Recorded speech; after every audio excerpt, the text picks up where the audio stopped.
Before I begin my story, I'd like to thank you for tuning in. It's not easy to talk about these things, about family, betrayal, and the long road to finding peace. But I think it's important to share, because maybe, just maybe, someone out there listening is going through something similar and needs to know they are not alone, and that strength can be found in the most unexpected places. My son, my only child, told me once, or rather, his wife told me, and he stood by nodding like a puppet, that I was becoming a burden, that my old house was too much for me, and that my ideas were relics of a bygone era. He cut me off after his marriage, you see. Left me to rattle around in my memories and my grief. But I wasn't finished, not by a long shot.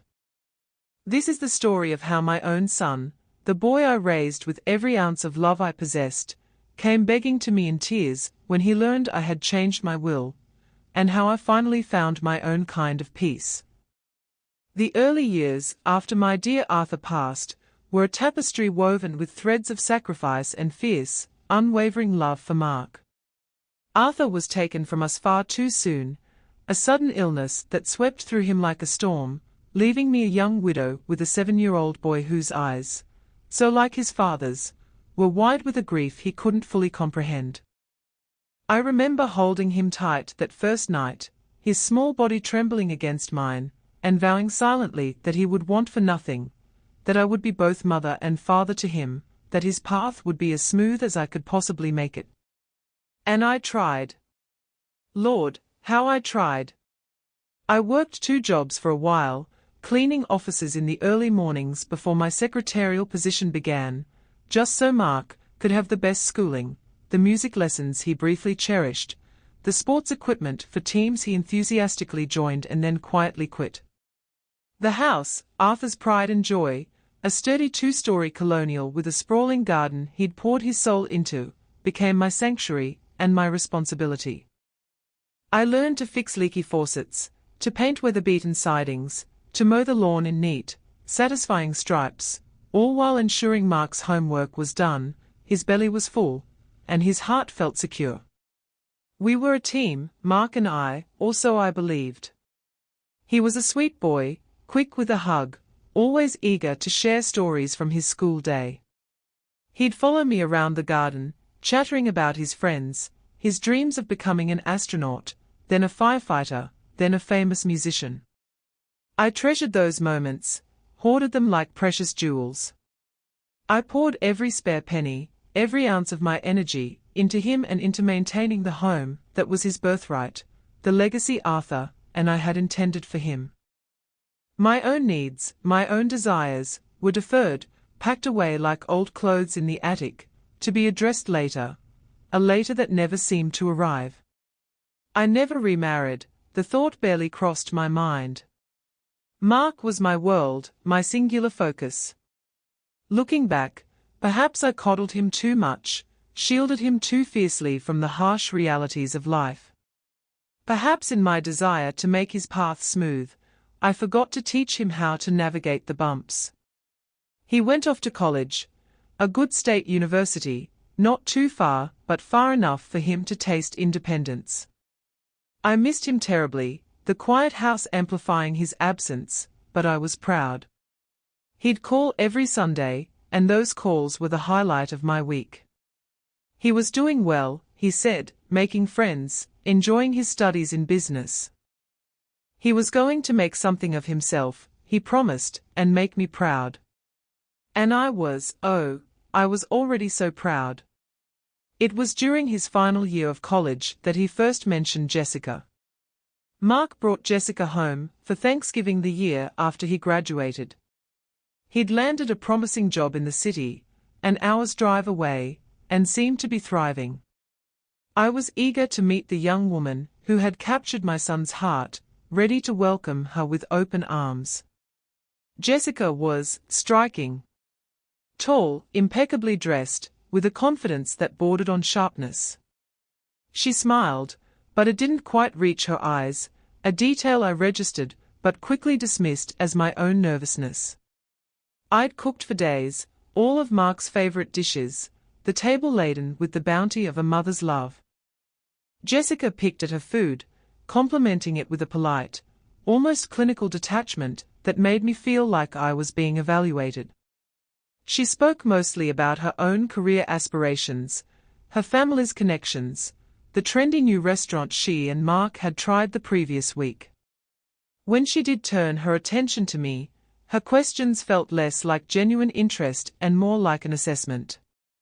"This is a big house for one person, isn't it, Eleanor?" she'd remarked, her eyes sweeping over the living room, lingering on the older, comfortable furniture I cherished. "Mark mentioned you've lived here a long time." There was an undertone I couldn't quite place, something that pricked at my unease. Mark, usually so attuned to my feelings, seemed oblivious, beaming at Jessica, hanging on her every word. He seemed different around her, more reserved with me, quicker to agree with her opinions, even when they subtly dismissed something I'd said or done. The weekend passed in a blur of forced pleasantries on my part and a cool, appraising distance on hers. When they left, Mark hugged me, a little too quickly, and Jessica offered a brief, air-light touch to my arm. The silence they left behind was heavier than usual. The wedding was a year later, a stylish, expensive affair in the city, orchestrated entirely by Jessica and her mother. I felt like a spectator, an afterthought. My suggestions for incorporating a small tribute to Arthur were politely but firmly vetoed, as not fitting the aesthetic I wore dress Jessica had subtly steered me towards, one that felt too stiff, too unlike me. During the reception, I watched Mark across the crowded room. He looked happy, undeniably, but there was a sheen to him, a polish I didn't quite recognize. He was Jessica's husband now, and the invisible cord that had bound us so tightly for so many years felt like it was fraying, strand by painful strand. After the wedding, the calls became less frequent. Sundays turned into every other Sunday, then once a month, then sporadic texts that felt like an obligation. When I did speak to Mark, Jessica was often on the extension, or her voice would murmur in the background, guiding his responses. My invitations for dinner were met with excuses. They were busy, they had other plans, they were trying to save money for a down payment on a condo. Yet, I'd hear through the grapevine, from old neighbors or distant relatives, about their lavish weekend trips, their expensive dinners out. The slights became more direct. One Christmas, I'd knitted a beautiful, intricate shawl for Jessica, spending weeks choosing the softest merino wool, painstakingly following a complex pattern. When she opened it, she forced a smile. "Oh, how traditional, Eleanor." "Thank you." I never saw her wear it. Later, Mark called to say, his voice strained, "Jess says it's lovely, Mom, but it's just not really her style, you know. She prefers things a bit more modern." The unspoken criticism hung in the air. I was old-fashioned, out of touch, my gifts, like my presents, increasingly unwelcome. The final severance wasn't a dramatic explosion, but a slow, agonizing suffocation. It culminated about a year after their second wedding anniversary. I'd been feeling a little unwell, nothing serious, just a persistent cough, and a weariness that clung to me like a damp shroud. I'd called Mark, hoping for a bit of comfort, perhaps an offer to visit. Jessica answered, her voice clipped. "He's busy, Eleanor. We have a lot on our plate right now." I tried to explain, my voice small. "I just wanted to talk to him for a minute. I haven't been feeling too well." There was a sigh, heavy with impatience. "Honestly, Eleanor, Mark has his own life to lead. We can't always be dropping everything. Maybe you should see a doctor if you're not well." Her tone implied I was a hypochondriac, a drain on their precious time. Mark never called back that day, or the next. When I finally reached him a week later, his voice was distant, echoing Jessica's impatience. "Mom, Jess told me you called. You know we are trying to get ahead, save up. We are just really stressed." No inquiry about my health, no warmth, just a litany of their burdens. The calls dwindled further, to the point where months would pass in silence. My birthday came and went with a generic e-card, signed by both of them, no personal message. It arrived 2 days late. The pain was a physical ache in my chest, a constant companion. How could my son, the boy whose scraped knees I'd kissed better, whose nightmares I'd soothed, whose every triumph I'd celebrated as my own, become this cold, distant stranger? I saw Jessica's hand in it, her ambition, her desire to mold Mark into the man she wanted, excising any part of his past, including his mother, that didn't fit her vision of their future. But Mark allowed it. He chose it. That was the bitterest pill to swallow. I replayed memories in my mind, searching for a misstep, a moment where I'd gone wrong. Had I loved him too much? Not enough. Had my sacrifices inadvertently crippled his ability to stand up for me, for himself? The house, once a symbol of family and love, began to feel like a mausoleum. Each room held echoes of a happier time, a time when Mark's laughter filled the halls, when his muddy footprints on the kitchen floor were a minor annoyance, not a poignant reminder of what was lost. I'd sit in Arthur's old armchair, the one Mark used to clamber into for bedtime stories, and just stare out at the garden, the roses I'd tended so carefully now seeming to mock me with their vibrant, indifferent beauty. The loneliness was profound, a chasm that threatened to swallow me whole. I was adrift, a ship without an anchor, my compass spinning wildly.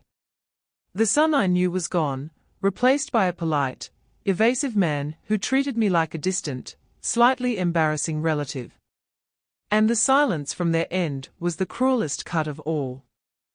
The days bled into weeks, then months, each one a fresh layer of sorrow. The silence from Mark and Jessica's new, shiny life was deafening. My attempts to bridge the chasm were met with polite, but firm rebuffs, usually from Jessica, who had become the gatekeeper to my son. "Mark's in a meeting," she'd say, her voice smooth as polished steel, or "We're actually just heading out, Eleanor. Can this wait?" It always had to wait. My existence, it seemed, was an inconvenience to their carefully curated lives. I found myself talking to Arthur, or rather, to his photograph on the mantelpiece. "What did I do wrong, Arthur?" I'd whisper, tears tracing familiar paths down my cheeks. How did our boy become so detached? The garden, once my solace, now felt like a burden too. The weeds seemed to grow with a malevolent vigor, mirroring the neglect I felt in my own life. I'd stare at the overgrown flower beds, the lawn that needed mowing, and the sheer effort of it all would overwhelm me. Jessica's words would often echo in my mind during those bleak days. "This is a big house for one person, isn't it?" Was she right? Was I just rattling around, a lonely old woman in a house too big, with a life too small? For a while, I believed it. I believed I was the problem, the anachronism in their modern world. I even considered selling the house, Arthur's house, our home. The thought brought a fresh wave of despair. Where would I go? What would be left of me if I let go of this last tangible piece of my past, of our shared history? The lowest point came on what would have been Arthur's 70th birthday. I'd baked his favorite cake, a simple lemon drizzle, more out of habit than any expectation of celebration. I sat alone at the kitchen table, a single slice on a plate before me, the rest of the cake an untouched monument to my solitude. I tried calling Mark, just to hear his voice, to share a memory of his father. The call went straight to voicemail. "Hi, you've reached Mark and Jessica. We can't come to the phone right now, but please leave a message." Jessica's voice, bright and impersonal. I didn't leave a message. What was there to say that wouldn't sound like a plea, like the desperate cry of a forgotten mother? I pushed the cake away, untouched, the sweetness a cruel mockery. That night, something shifted within me. It wasn't a sudden epiphany, no bolt of lightning, but a slow, cold settling of understanding. My grief, my tears, my yearning for the son I once knew, none of it would change the reality of my situation. They had made their choice. Mark had made his choice. And I had been allowing their choice to define me, to diminish me. A flicker of something other than sadness ignited in my chest, a spark of anger, yes, but beneath it, a nascent sense of resolve. I had poured my life into that boy, into that family. I had weathered storms before. I had raised a child alone, managed a household, navigated grief. I was not a burden. I was not finished. The next morning, I woke with a clarity I hadn't felt in years. The sun was streaming through the window, and for the first time in a long time, it didn't seem to mock me. I got out of bed, went downstairs, and made myself a proper breakfast. As I ate, I looked around the kitchen, at the worn countertops, the familiar chip in the teacup Arthur had always used. This was my home. And I would not be driven from it, not by neglect, not by indifference, and certainly not by the subtle, cruel manipulations of a daughter-in-law who saw me as little more than an obstacle. It was later that week that Carol, my oldest friend, called. We hadn't spoken much recently. I'd withdrawn into my shell, ashamed of my situation, unwilling to burden her. "Eleanor," she said, her voice warm and familiar, "I haven't heard from you in ages. Is everything all right, dear?" And for the first time, I didn't offer a polite dismissal. I told her everything. Carol listened patiently, her silence on the other end of the phone a comforting presence rather than an empty void. I poured out the whole sorry tale, the growing distance after Mark's marriage, Jessica's subtle and not so subtle dismissals, the painful realization that my son had, for all intents and purposes, abandoned me. When I finished, my voice thick with unshed tears, Carol didn't offer platitudes or easy reassurances. Instead, she said, with a firmness that brooked no argument, "Eleanor, that's just dreadful. Absolutely dreadful. No mother deserves to be treated that way, especially not you. After everything you did for that boy," her validation was like a balm to a raw wound. For so long, I had questioned myself, wondering if I was too sensitive, too demanding, if perhaps I was the burden Jessica implied. Carol's righteous anger on my behalf was strangely empowering. "You can't let them do this to you, Elle," she continued. "You can't let them erase you or think they can just waltz back in whenever it suits them, probably when they think there's something to gain." Her words, blunt as they were, struck a chord. Something to gain. The thought had flickered at the edges of my mind, but I dismissed it as too cynical. Now, hearing it from Carol, it felt uncomfortably plausible. Jessica's assessing gaze, her comments about the house, had it always been about an eventual inheritance? "What do you mean, Carol?" I asked, though a cold knot was already forming in my stomach. "I mean your house, dear. Your savings. Everything you and Arthur worked for. They are treating you like dirt now, but you can bet your bottom dollar they'll be all smiles and concern when they think there's a payout involved." It was a harsh assessment, but it resonated with a truth I had been unwilling to confront. "You need to protect yourself, Eleanor," Carol urged. "You need to see a lawyer. Get your affairs in order. Not for them, but for you. For your peace of mind, a lawyer." The word sounded foreign, drastic. I'd never needed a lawyer for anything other than drawing up our simple wills with Arthur, decades ago, where everything naturally went to each other, and then to Mark. The idea of revisiting that, of making changes, felt monumental, almost like a betrayal of the past. But Carol's words kept replaying in my mind. Protect yourself. She wasn't suggesting revenge, but self-preservation. She reminded me of my own strength, the resilience I'd shown throughout my life. "You've always been a fighter, Eleanor," she said gently. Don't stop now. Over the next few days, I let the idea settle. The initial shock wore off, replaced by a growing sense of purpose. Carol was right. I needed to take control of my own narrative, my own legacy. I couldn't control Mark's actions or Jessica's attitudes, but I could control what happened to the fruits of my life's labor. I started researching lawyers specializing in estate planning. It felt strange, almost clandestine, tapping away at my old computer, searching for someone to help me dismantle the future I had always envisioned. I found a firm in a nearby town, well regarded, with several female partners. One name stood out, Monica Alastair. Her profile mentioned a compassionate yet pragmatic approach. I took a deep breath and made the call. The receptionist was kind, and I secured an appointment for the following week. Walking into Monica Alastair's office felt like stepping into a different world. It was modern, calm, and professional. Monica herself was younger than I expected, perhaps in her late 40s, with intelligent eyes and a reassuring smile. She listened intently as I recounted my story, starting with Arthur, the sacrifices, Mark's upbringing, and the painful estrangement. I didn't cry, though my voice wavered at times. I laid out the facts, the dismissals, the silence. She didn't interrupt, just nodded occasionally, her expression empathetic. When I finished, she said, "Eleanor, thank you for sharing that with me. It sounds like you've been through a tremendous amount of emotional pain, and I want to acknowledge that her validation, much like Carol's, made me feel seen, understood."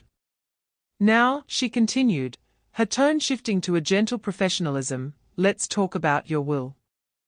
You mentioned you have an existing one."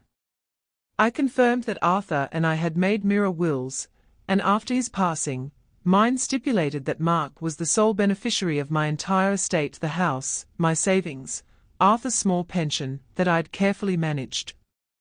Monica nodded. "That's very common. And given the recent developments in your relationship with your son, you're considering making changes." I looked down at my hands, clasped tightly in my lap. "Yes," I said, the word barely a whisper, yet it felt like a shout.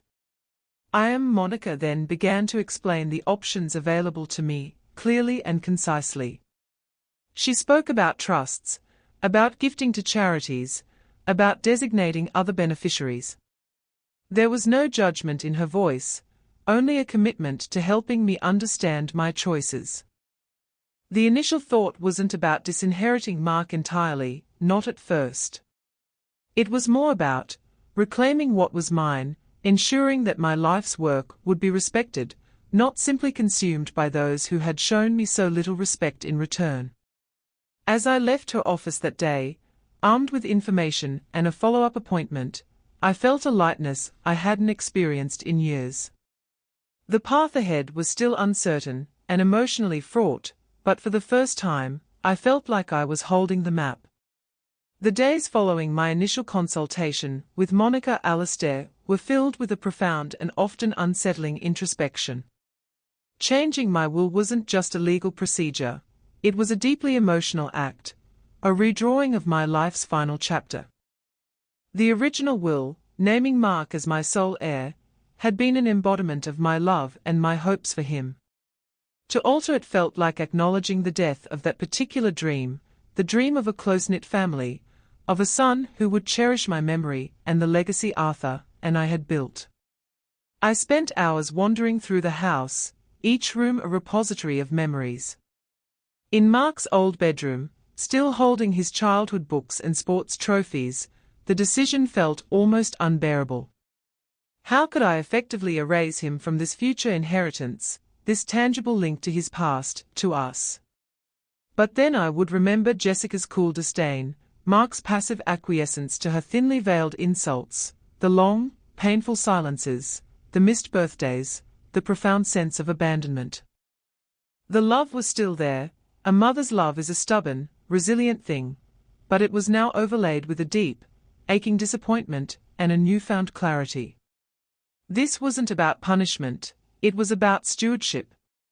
My assets, modest as they were in the grand scheme of things, represented a lifetime of hard work, of Arthur's labor and mine. They represented security, independence, and the sacrifices we had made. Did Mark and Jessica, who had demonstrated such a profound lack of care and respect for me, deserve to be the sole beneficiaries of that legacy? The question hung heavy in the air of my quiet house. I thought about Carol, my steadfast friend, who had been a rock of support when my own son had drifted away. She never asked for anything, always giving of her time and her compassion. I thought about the local animal shelter, where I had recently started volunteering, finding solace in the company of creatures who offered unconditional affection. I thought about a small scholarship fund Arthur and I had once talked about setting up at the local community college, to help students who, like me, had to work hard for every opportunity. These were avenues where my legacy could foster kindness, support, and growth, rather than potentially funding a lifestyle for two people who had caused me such deep pain and who seemed to value possessions far more than people. Monica had been very clear, the decision was entirely mine. She presented options, not opinions. She advised me to consider a letter of wishes, a document to accompany the will, explaining my decisions. Not for Mark and Jessica's benefit, she emphasized, but for my own peace of mind, and for the clarity of the executor. The process of drafting that letter was cathartic. I didn't fill it with anger or recriminations. Instead, I wrote about my love for Mark, the son he once was, and my deep sorrow at the path our relationship had taken. I wrote about my desire for my estate to reflect the values Arthur and I held dear: kindness, community, and the importance of cherishing relationships. I decided not to disinherit Mark completely. A part of me, that stubborn mother's heart, couldn't quite bring itself to do that. Monica helped me structure it so that he would receive a small, fixed sum, enough to acknowledge him as my son, but nothing near the lion's share he and Jessica undoubtedly expected. The bulk of my estate, the house, the savings, would be divided. A significant portion to Carol, in gratitude for her unwavering friendship. A portion to establish the scholarship fund in Arthur's name. Another to the animal shelter. And a contingency for my own future care, should I need it, ensuring I would never be a burden to anyone, truly.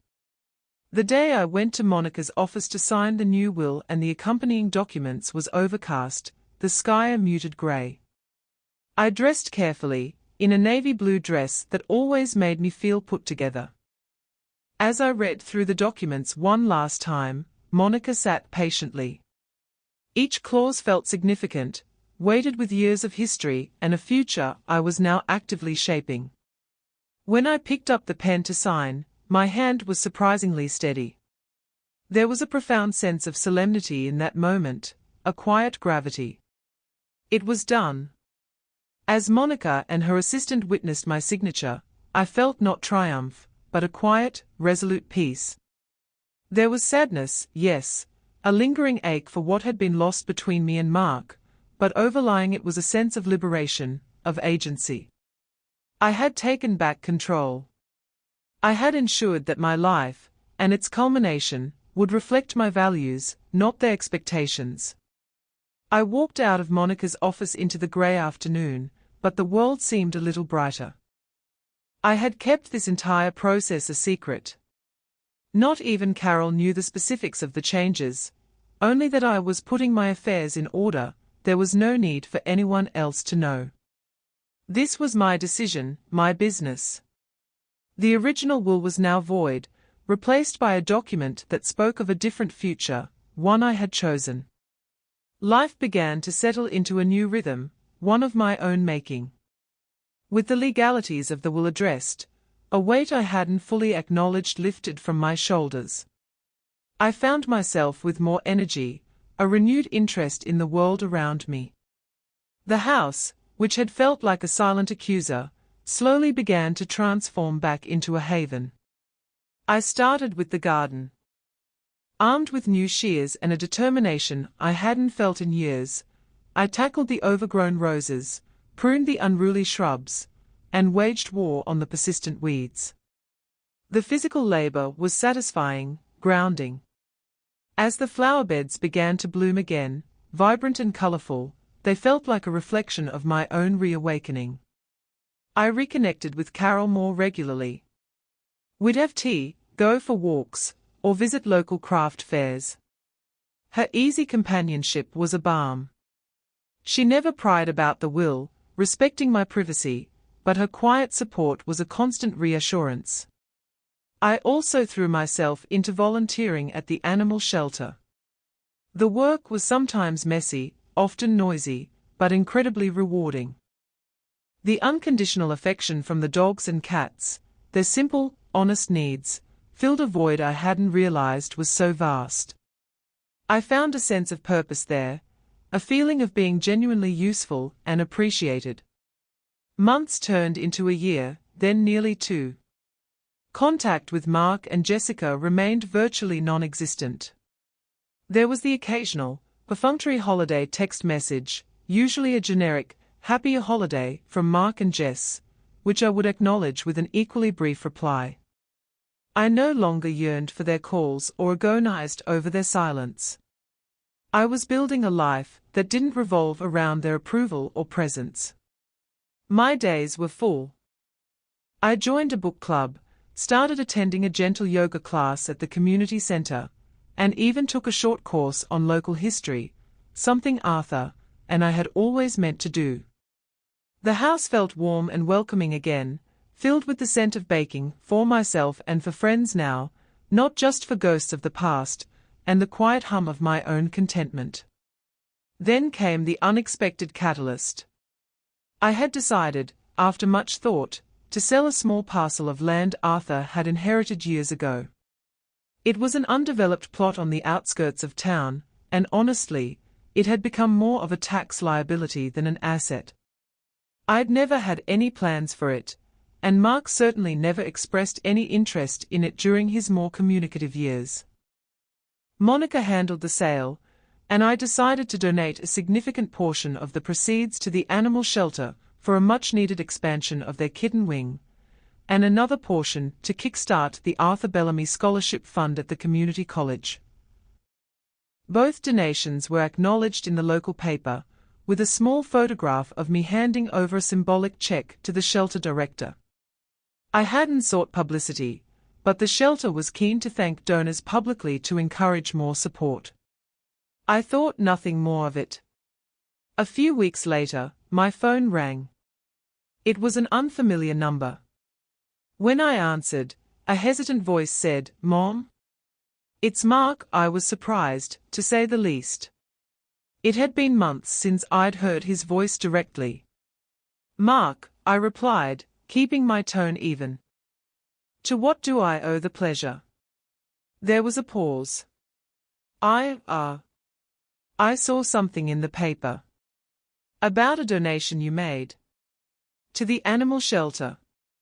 His voice was tinged with something I couldn't quite decipher: curiosity. Accusation. "Yes, that's right," I confirmed calmly. "And the college?" "It was from the sale of that land Papa." Arthur left another pause, longer this time. "Oh," he said, and his voice was flat. "I didn't realize you were selling that." Jessica and we always sort of assumed." "Well, never mind, assumed what?" I thought. "Assumed it would be yours one day, to do with as you pleased. Assumed it would fund your next vacation, or your condo down payment." The unspoken entitlement hung in the air. "It was my land to sell, Mark," I said, my voice gentle but firm. "And I decided to put the money towards causes I believe in." Right, of course," he said quickly, a little too quickly. "It's just, that was a pretty significant amount, Mom. Are you sure you're managing okay? Financially?" The feigned concern was almost laughable. After nearly 2 years of negligible contact, his sudden interest in my financial well-being, immediately after learning I'd given away a substantial sum, was transparently self-serving. "I'm managing perfectly well, thank you, Mark," I replied coolly. "My financial affairs are in very good order." Good, he mumbled.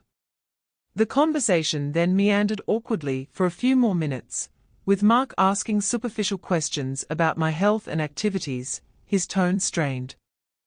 It was clear he was fishing for something, but I offered no information beyond polite, brief answers. When he finally hung up, I sat for a moment, a wry smile playing on my lips.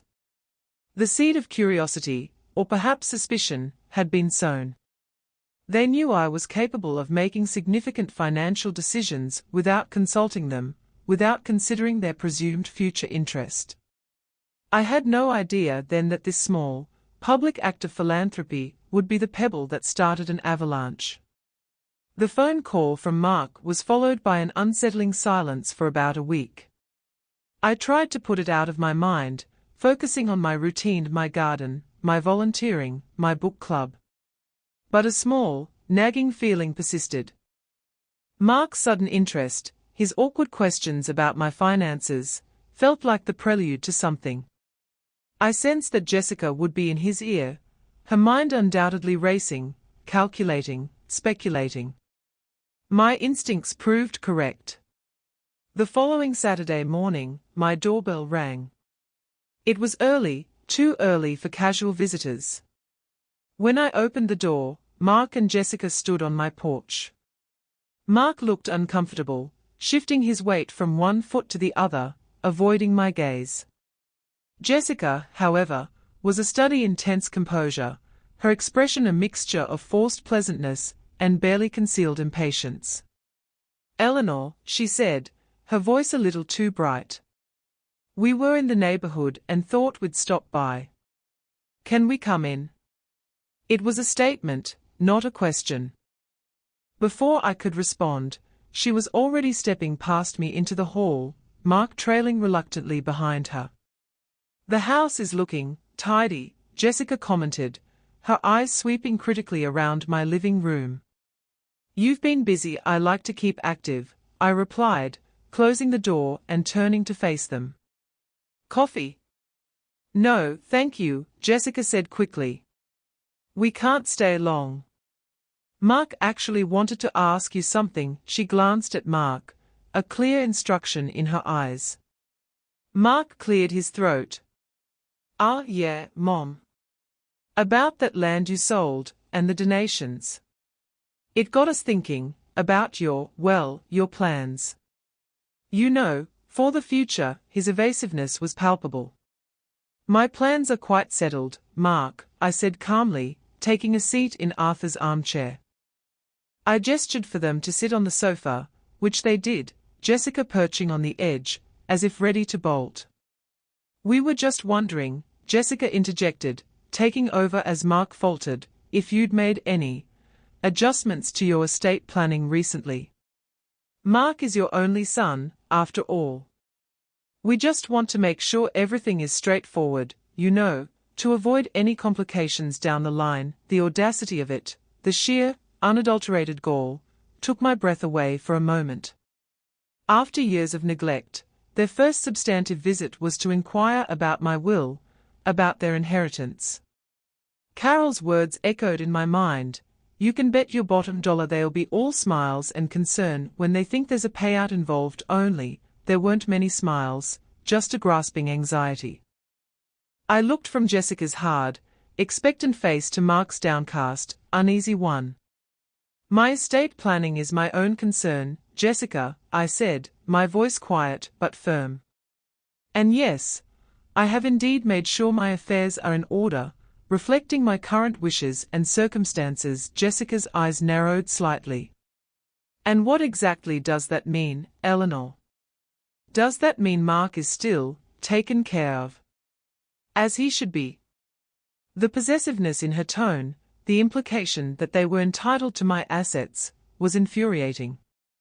I took a slow breath, reminding myself of Monica's advice to remain calm, to state facts. "It means," I said, looking directly at Mark, then at Jessica, that I have made provisions for those I wish to benefit from my estate. My will is a legal document, properly drawn up and witnessed. It reflects my decisions. Mark finally looked up, a flicker of alarm in his eyes.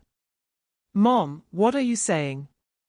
You haven't cut me out, have you? His voice was laced with disbelief and a dawning panic. I'm saying, Mark, I replied, that the disposition of my assets is as I have chosen it to be. If you're asking if the old will, the one that named you sole beneficiary, is still in effect, then the answer is no. I have made a new will. The silence in the room was thick enough to cut with a knife. Jessica's face, which had been tight with a sort of predatory anticipation, seemed to freeze. Her mouth opened slightly, then closed again. Mark stared at me, his expression shifting from alarm to utter bewilderment. But why, he stammered, his voice barely a whisper. Why would you do that, Mom? I'm your son. Jessica finally found her voice, sharp and laced with outrage. This is ridiculous. After everything Mark expected, after everything we've planned based on future security. You can't just change things like that. He's your son. Her mask of civility had shattered, revealing the raw greed beneath. The "we've planned" was particularly telling. It confirmed every suspicion I'd harbored about their long-term financial calculations involving my demise. The air crackled with tension. Their shock was palpable, a mixture of disbelief and dawning horror. It was clear they had come expecting reassurance, perhaps even looking for ways to ensure their perceived inheritance was secure. They had not, in their wildest dreams, imagined that I would have taken such definitive action. The immediate aftermath of my quiet declaration was a maelstrom of raw, unfiltered emotion, mostly emanating from Jessica. Her face, moments before composed, albeit tightly, had morphed into a mask of disbelief and fury. You can't be serious, Eleanor, she exclaimed, her voice rising several decibels. This is an insult. Mark is your flesh and blood. How could you even consider doing something so cruel? She stood up, pacing the small space in front of the sofa, her movements agitated, her hands gesturing wildly. All these years, we've factored things in. We've made life choices assuming a certain level of family support down the line. You can't just pull the rug out from under us like this. Her words, factored things in, life choices assuming, hung in the air, damning indictments of their own mercenary expectations. It was no longer about love, or family, or even respect for me as a person. It was purely about the money, the assets they had clearly been counting on. Mark, in contrast, seemed to deflate. The initial alarm in his eyes had given way to a stunned, almost wounded expression. He remained seated, staring at me, his face pale. Mom, he began, his voice choked. I don't understand. What did I do? What did we do that was so bad you'd practically disinherit me? I looked at my son, at the man he had become, and a wave of profound sadness washed over me, quickly followed by the steely resolve that had become my companion. Mark, I said, my voice steady despite the turmoil in the room, this isn't about punishment. This is about choices. Your choices, and subsequently, my choices. I paused, letting my words sink in. 4 years, you and Jessica have made it abundantly clear that I am not a priority in your lives. You've distanced yourselves, ignored my calls, forgotten special occasions, and treated me with a dismissiveness that has been deeply painful. Jessica scoffed. Oh, here we go. The guilt trip. We have our own lives, Eleanor. We are busy. Young people starting out have pressures you wouldn't understand. I understand being busy, Jessica, I retorted, my gaze unwavering. I was a single mother working 2 jobs to provide for Mark. I understand pressure. What I don't understand, and will no longer tolerate, is disrespect and neglect from my own family, followed by an expectation of financial reward. I turned back to Mark. Do you remember my 70th birthday, Mark? I baked a cake. I waited for your call. It never came. Not even a text until 2 days later, a generic e-card. Do you remember when I was ill, and Jessica told me you were too busy to speak to me? His eyes flickered, a hint of shame, perhaps, or just the discomfort of being confronted with unpleasant truths. He looked away, down at his hands. It was then that the tears began to well in his eyes. Not tears of remorse for his actions, I suspected, but tears of dawning realization about the financial consequences. Mom, please, he stammered, his voice thick with emotion. I know we haven't been the best. I know I should have called more, visited more. I got caught up. Jessica and we had so many plans. He looked at Jessica, a pleading expression on his face, as if seeking her support, but she was still radiating anger. It's not too late, is it? Mark continued, his voice cracking. We can fix this. We can be better. I promise. We'll visit every week. We'll call every day. Whatever you want, Mom. He was openly crying now, fat tears rolling down his cheeks. He got up from the sofa and took a step towards me, his hands outstretched as if in supplication. Please, Mom, don't do this.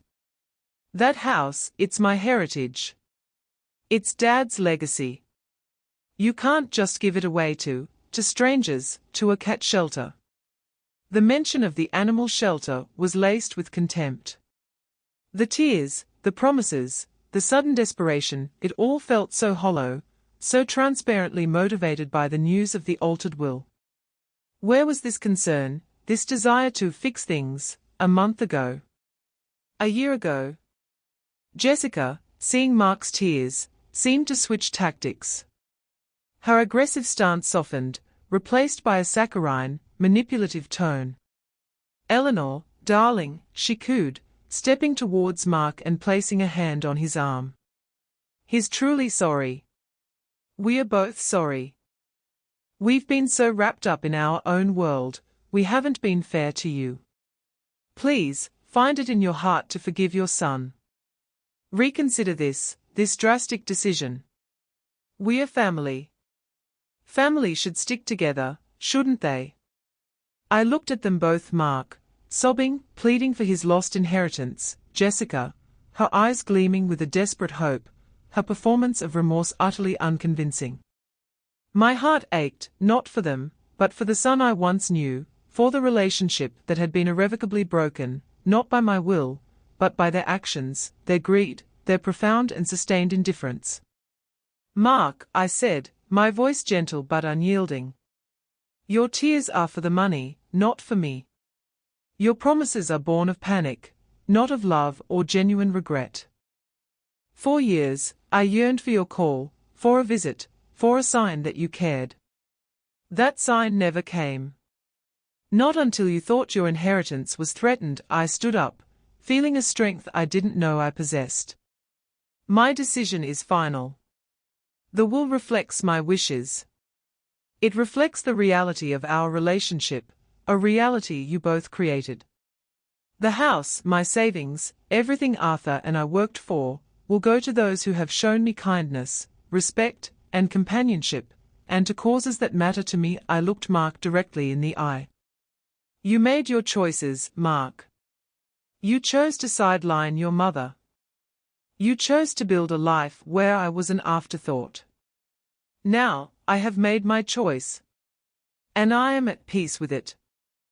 Mark stared at me, his face a mess of tears and disbelief, his earlier pleading giving way to a stunned silence, as the finality of my words sank in. Jessica, however, was not so easily subdued. Her saccharine mask dissolved, replaced by a cold, hard fury. You'll regret this, Eleanor, she hissed, her voice low and venomous. You'll die a lonely old woman, and Mark will be the one who suffers because of your spite. Her cruelty, even now, was breathtaking. It only served to reinforce the correctness of my decision. I am already at peace, Jessica, I replied calmly. Loneliness is not about being alone, it's about not being valued by those you love. I have found value and companionship elsewhere, with people who appreciate me for who I am, not for what I might leave behind. I walked towards the front door and opened it.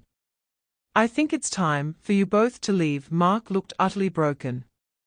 He didn't say another word, just stumbled past me, out the door, his shoulders slumped in defeat. Jessica shot me one last glare, filled with malice and thwarted greed, before following him. I watched them walk down the path to their car, Jessica already starting to berate Mark, her voice sharp and angry even from a distance. The sound of their car pulling away was a definitive punctuation mark on a long, painful chapter of my life. I closed the door and leaned against it, letting out a breath I hadn't realized I'd been holding. My legs felt a little shaky, but my heart, though tinged with a residual sadness for the son I had lost long ago, felt strangely light. There was no triumph, no exultation, just a profound sense of relief, of vindication. Justice, in its own quiet way, had been served. The rest of the day passed in a kind of gentle haze. I made myself a cup of tea and sat in the garden, which was bathed in the soft afternoon sun. The roses were in full bloom, their fragrance sweet and comforting. The confrontation had been draining, but it had also been liberating. The truth was out. The unspoken assumptions, the veiled expectations, had all been laid bare. They knew. And I was free. In the weeks that followed, I didn't hear from Mark or Jessica directly. I did, however, hear whispers through Carol, who had mutual acquaintances. Apparently, the news of my altered will had sent shockwaves through their carefully constructed world. They had, it seemed, leveraged their future expectations of my inheritance quite significantly, perhaps taking on debts or making financial commitments they now struggled to meet. Their pristine image was cracking, their lifestyle under strain.